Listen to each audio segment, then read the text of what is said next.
Hello friends, आज हम पढ़ेंगे दोस्तों द टाइगर किंग, जो कि क्लास 12 की विस्टास बुक की एक कहानी है जिसे लिखा था कल्कि ने। द टाइगर किंग स्टोरी की दोस्तों, इसमें हमने वो क्वेश्चंस दिए हैं जो कि आपके एग्ज़ाम 12 एग्ज़ाम में पूछे जाएंगे, और इस स्टोरी को भी एनिमेटेड पिक्चर के द्वारा आपको बताया गया है। तो आइए दोस्तों, हम शुरू करते हैं द टाइगर किंग। तो द टाइगर किंग दोस्तों मद्रास के एक राजा की कहानी है, जो कि मद्रास में प्रतिबंधपुरम नाम की जगह पे रहा करता था। और इसका नाम कई तरह से था, जैसे कि हाइनेस, श्री जलानी जंग जंग बहादुर, जमींदार जनरल और कालिंदर मेजर। ऐसे ऐसे उसके नाम थे, पर वो सबसे ज़्यादा फेमस हुआ था दोस्तों द टाइगर किंग के नाम से। तो द टाइगर किंग का जब जन्म होता है दोस्तों, जब वो प्रिंस होते हैं और एक राजा के घर में जन्मते हैं, तब काफ़ी सारे एस्ट्रोलॉजर आते हैं उनके 10 दिन पूरे हो जाने पे। और एस्ट्रोलॉजर्स कहते हैं कि एक दिन ये महान राजा बनेंगे और उसके बाद इनकी मृत्यु हो जाएगी। तब वो 10 दिन का बच्चा अचानक बोल उठता है और कहता है, ये क्या बात हुई, जो जन्मा है वो तो मरेगा ही। ये सब देखकर एस्ट्रोलॉजर काफ़ी ज़्यादा आश्चर्यचकित हो जाते हैं, और वो बच्चा 10 दिन का बच्चा कहता है कि आप मुझे ये बता सके कि मेरी मृत्यु कैसी होगी तो मानूं। तब एस्ट्रोलॉजर्स कहते हैं कि आप जो है वुल वुल नक्षत्र में पैदा हुए हैं, तो आपका वुल का दुश्मन होता है टाइगर, तो आपकी मृत्यु टाइगर से होगी। तभी वो 10 दिन का बच्चा बोल उठता है, बी अवेयर्स टाइगर, यानी टाइगर्स मुझसे बच कर रहना। इस घटना के बारे में ऑथर भी लिखते हैं दोस्तों कि इसे सिर्फ एक इमेजिनेशन बताया जाता है, पर आप इस स्टोरी को पढ़कर आपको लगेगा कि यह इमेजिनेशन नहीं है। अब कहानी थोड़ी आगे बढ़ती है, और ये जो राजा था, यानी कि जो प्रिंस था दोस्तों, अब वो 10 साल का हो चुका है, और वो सिर्फ और सिर्फ इंग्लिश काऊ का मिल्क पीता है और इंग्लिश स्कूल में जाता है और इंग्लिश मूवीज़ देखता है। वो काफ़ी इंग्लिश मैन को प्रीफर करता है, क्योंकि यह उस टाइम की बात है दोस्तों जब देश में अंग्रेज़ों का राज चल रहा था, और अंग्रेज इतने पावरफुल हो गए थे कि राजा भी उनके फॉलोवर बन गए थे और उन्हें फॉलो करते थे। वैसा ही ये जो 10 साल का प्रिंस था, वो भी उसी अंग्रेजी प्रथा को फॉलो कर रहा था। अब कहानी थोड़ी आगे बढ़ती है, और वो प्रिंस हमारे 20 साल के हो जाते हैं। 20 साल के होने पे उन्हें राजगद्दी सौंपी जाती है, और अब वो बन गए हैं प्रतिबंधपुरम के राजा। जब वो राजा बन जाते हैं, तब प्रजा में एक हलचल सी मच जाती है, और प्रजा ये बात को याद करती है कि एस्ट्रोलॉजर ने कहा था कि तुम्हारा राजा एक शेर के हाथों मारा जाएगा। अब प्रजा में काफ़ी ज़्यादा इस बात की खलबली मचने पर राजा को लगता है कि क्यों ना मैं टाइगर, इस जो टाइगर के डर है इसको मिटा दूं, और इसमें मैं सेल्फ डिफेंस का नाम दे दूंगा। और प्रजा तो राजा के हित के ही बारे में बात करेगी, वो भी चाहेगी कि राजा जिंदा रहे। इसके बाद वो क्या करते हैं कि एक टाइगर को लेते हैं और मार देते हैं। अब टाइगर को मारने के बाद उस एस्ट्रोलॉजर के पास एज अ प्रूफ भेज देते हैं दोस्तों। और जब वो वहाँ पे एस्ट्रोलॉजर को मिलता है, तो एस्ट्रोलॉजर कहता है कि आप एक नहीं, इसे ऐसे 99 शेरों को मार देंगे, पर 100वां शेर आपकी मृत्यु का कारण बनेगा राजन। ये सब बातें सुनकर राजा काफी ज्यादा क्रोध में आ जाते हैं और कहते हैं, ठीक है, मैं 100 शेरों को अपने हाथों से ही मारूंगा। तब एस्ट्रोलॉजर कहता है कि अगर आपने 100 शेरों को मार दिया ना महाराज, 100 टाइगर को मार दिया, तो मैं अपने एस्ट्रोलॉजी छोड़कर, अपने बाल मुड़वा कर, और एक इंश्योरेंस एजेंट की जिंदगी बिताऊंगा। पर याद रखिएगा, 100 टाइगर को मारते वक्त आप काफी ज्यादा चौकन्ने रहें। राजा भी काफी गुस्से से वहां से चला जाते हैं, और पूरे नगर में ये ऐलान कर देते हैं कि आज के बाद कोई भी टाइगर को नहीं मारेगा। उस पर बैन लगाया जाता, और राजा यह भी कहते हैं कि अगर किसी ने उस पे पत्थर भी मारने की कोशिश की तो सारी प्रॉपर्टी छीन ली जाएगी उसकी। और इसके बाद वो निकल जाते हैं टाइगर के हंट पे और अपनी प्रजा से यह कह देते हैं कि पहले टाइगर मारूंगा, फिर मैं किसी और की समस्या को सुनूंगा। इसके बाद टाइगर हंटिंग का सिलसिला शुरू होता है और लगातार कई टाइगर्स किंग मार देते हैं। जब उनकी बुलेट उसको नहीं लग पाती थी तब वो अपने बेयर हैंड से मार देते थे उसे और फिर वो आगे बढ़ रहे थे। लेकिन तभी एक रुकावट आ जाती है कि एक ब्रिटिश ऑफिसर आ जाता है और वो डिमांड करता है कि मुझे टाइगर का हंट करना है और उसके साथ फ़ोटो खिंचाना है।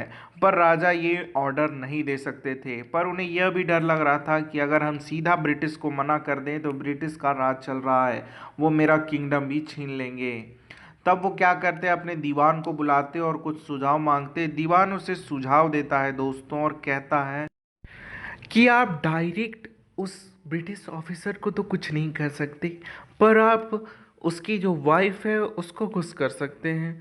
तब किंग क्या करते हैं कि कुछ ज्वेलर्स को बुलाते हैं, ब्रिटिश ज्वेलर्स को, और वहाँ से 50 रिंग्स लेते हैं और उसकी ब्रिटिशर ऑफिसर की वाइफ को दे देते हैं। और वो चाह सोचते हैं कि 2 या 3 वो रखेंगी और बाकी सारी दे देंगी, पर ऐसा नहीं होता। वो थोड़ी लालची किस्म की निकलती है दोस्तों और सारी की सारे रिंग्स रख लेती है, 50 की 50 रिंग्स, और एक मैसेज में लिखवा देती है कि थैंक यू राजा। इससे राजा को कोई फ़र्क नहीं पड़ता, वो थोड़ा दुख होते हैं पर उन्हें कोई फ़र्क नहीं पड़ता और ब्रिटिश जो उन्हें 3 लाख का रसीद थमा देता है और वो खुशी खुशी दे देते हैं, क्योंकि इसका कीमत उसकी किंगडम थी, क्योंकि किंगडम बचाना ज़्यादा ज़रूरी था। और इस इंसिडेंट के बाद ब्रिटिश ऑफिसर भी वहाँ से चले जाते हैं और वापस राजा को तंग नहीं करते हैं। इससे राजा काफ़ी खुश हो जाते हैं कि चलो 3 लाख का कर्ज लगा तो लगा, लेकिन जान तो छूटी उस ऑफिसर से। इसके बाद राजा लगातार टाइगर को हंट करते जाते हैं दोस्तों और लगभग 10 सालों में वो 70 बाघों को मार देते हैं।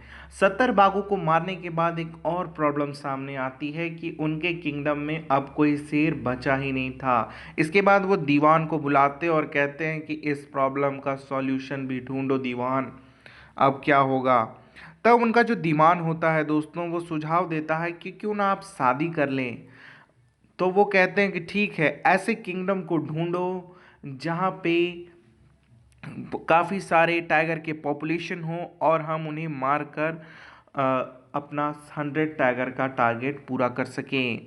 तो दीवान खोजने में लग जाता है दोस्तों कि कहीं तो कोई ऐसी राजकुमारी होगी जिसके किंगडम में काफ़ी ज़्यादा टाइगर होंगे, और वो मिल भी जाती है ऐसी राजकुमारी जिसके किंगडम में काफ़ी टाइगर्स थे और अभी उनकी शादी की उम्र भी हो गई थी। और राजा हंसी खुशी उससे विवाह कर लेते हैं। और जब भी वो अपने ससुराल जाया करते थे दोस्तों, कुछ ना कुछ 5-6 टाइगर्स मारकर अपने टारगेट तक पहुंचने का कोशिश करते थे। अब महाराज अपने ससुराल में जाकर भी टाइगर मार रहे थे, तो धीरे धीरे उनका गिनती 99 तक पहुंच ही जाता है। वो काफ़ी ज़्यादा खुश थे क्योंकि वो अपने टारगेट के काफ़ी करीब पहुंच चुके थे। और इसके बाद जब वो 100 टाइगर मारने जाते हैं तब पता चलता है कि उनके ससुराल में भी सारे टाइगर्स ख़त्म हो गए हैं और सारों का उन्होंने हंट कर लिया है, पर 100 टाइगर अभी भी बाकी था। और राजा काफ़ी ज़्यादा चिंतित थे क्योंकि एस्ट्रोलॉजर ने कहा था 99 शेरों को तो आप बड़ी आसानी से मार लेंगे, पर 100वां ही आपके मौत का कारण बनेगा महाराज। अब दी जो राजा थे वो काफ़ी ज़्यादा चिंतित हो जाते हैं कि कहाँ से ढूंढूं इस शेर को।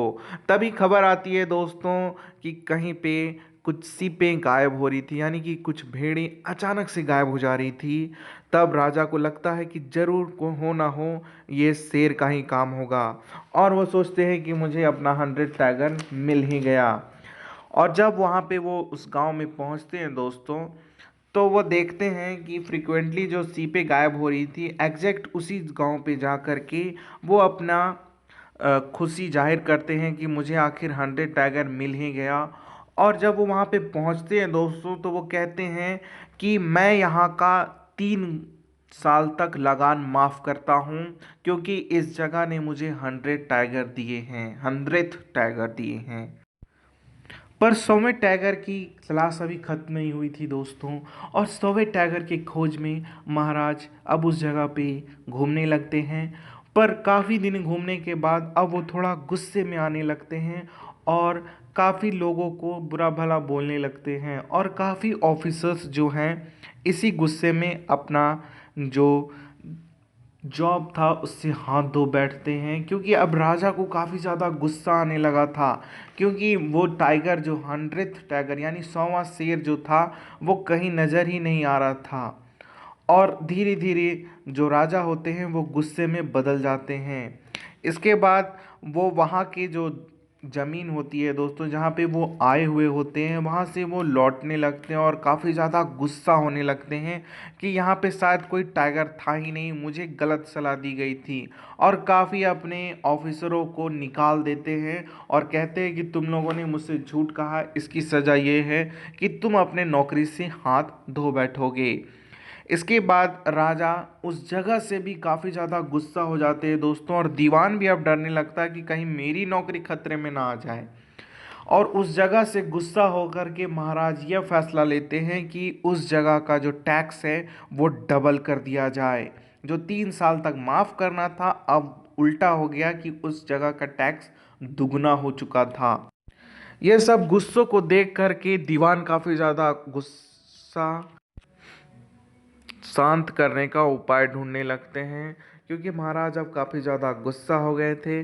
तो दीवान को युक्ति सोचती है कि मैं ही इस 100th टाइगर को लेके आता हूँ। वो क्या करते हैं, एक पीपुल पार्क जो मद्रास में है वहाँ पे वो पता करते हैं, तो उन्हें पता चलता है कि एक टाइगर है जो काफ़ी बूढ़ा है। तो वो उसे उठाकर वहाँ से लेकर आते हैं अपने कुछ हेल्परों के द्वारा, और धीरे से उस टाइगर को उसी जगह पे छोड़ देते हैं जहाँ का महाराज ने डबल टैक्स कर दिया था।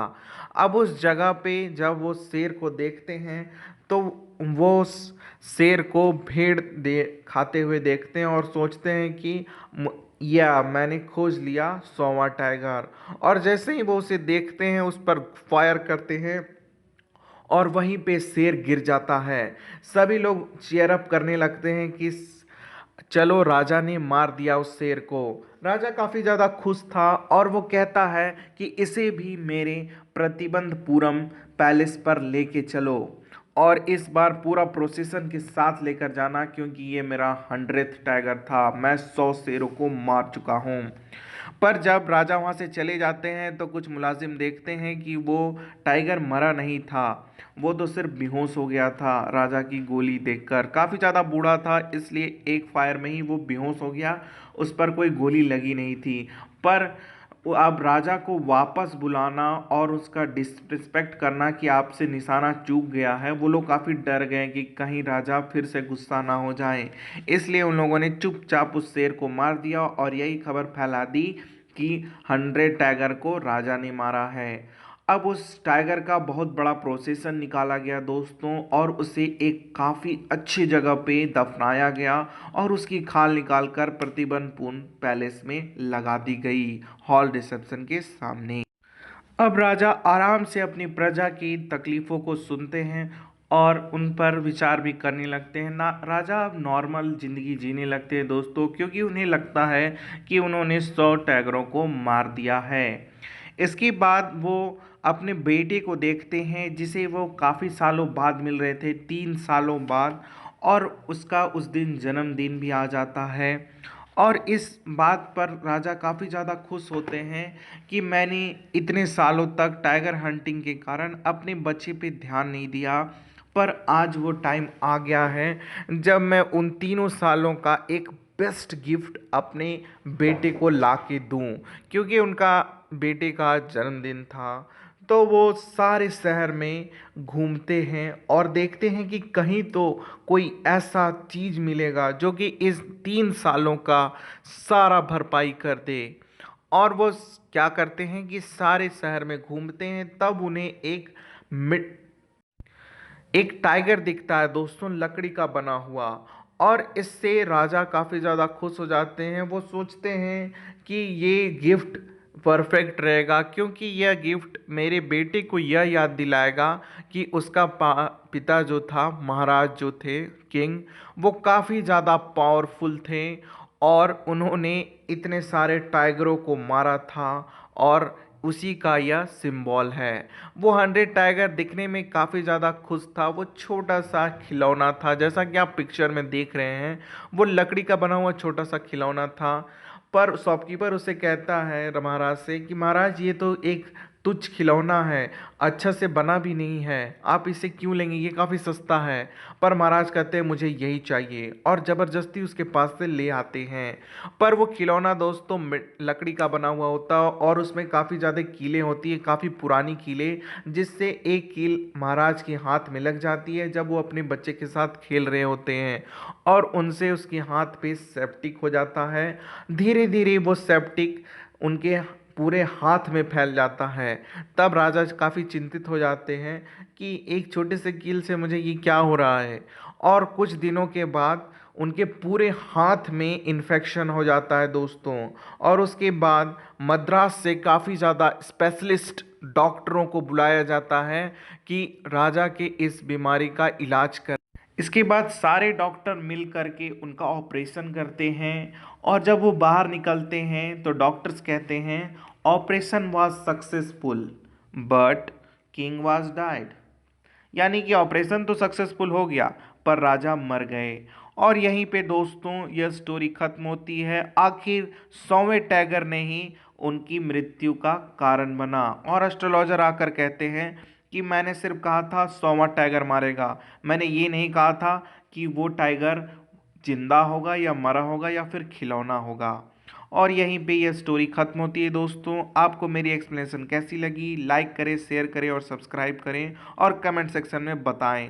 थैंक यू दोस्तों, आपने